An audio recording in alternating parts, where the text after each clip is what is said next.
Mike McDonald from Charlotte, Michigan.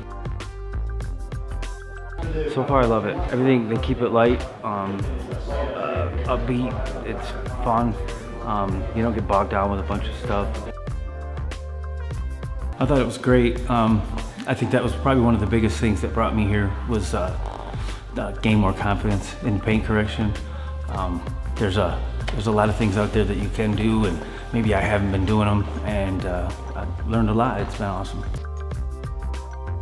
It's great. You know, I kind of went at it and just did it. You know, it came out looking good, but down here, there's, you know, they follow procedures and everything gets done consistently, and it's just been a great learning experience. Absolutely. A buddy of mine is going to go into business with me, and this will be one of the first things that we do is send him out here.